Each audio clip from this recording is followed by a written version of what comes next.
Spanish লা লিগায় আগের ম্যাচে হোঁচট খায় বার্সেলোনা। 2 গোলে এগিয়ে থেকেও রিয়াল বেটিসের মাঠে জিততে পারেনি কাতালান ক্লাবটি। বার্সাকে 2-2 গোলে রুখে দেয় বেটিস। এর কয়েক ঘন্টা পরই চিরপ্রতিদ্বন্দ্বী ও শীর্ষে থাকা দলটির হোঁচটের ফায়দা নেয় রিয়াল মাদ্রিদ। প্রত্যাশিত জয় নিয়েই মাঠ ছাড়ে কার্লো আনচেলত্তির দল। এদিন জিরোনার মাঠে 3-0 গোলে জিতেছে রিয়াল মাদ্রিদ। লিগের চলতি মৌসুমে এটি ডিফেন্ডিং চ্যাম্পিয়নদের 11তম জয়।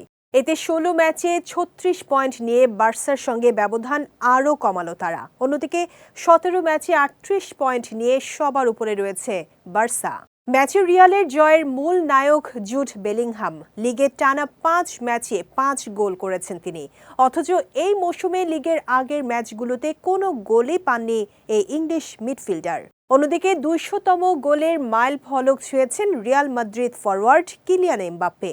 ম্যাচের 62 মিনিটে লুকা মদ্রিচের সহায়তায় ম্যাচের শেষ গোলটি করেন ফরাসি সেনসেশন।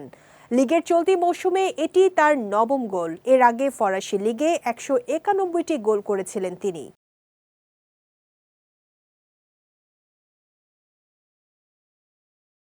200তম গোল করা ম্যাচের শেষে সংবাদ মাধ্যমকে নিজের ভালো লাগার অনুভূতি জানিয়েছেন এমবাপ্পে।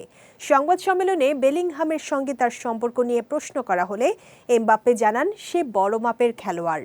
মাদ্রিদে উঁচু মানের ফুটবলারদের সঙ্গে খেলতে পারাটা আনন্দের। এছাড়া বেলিংহাম আজ খুবই ভালো খেলেছে বলেও জানান এই ফরাসি সেনসেশন।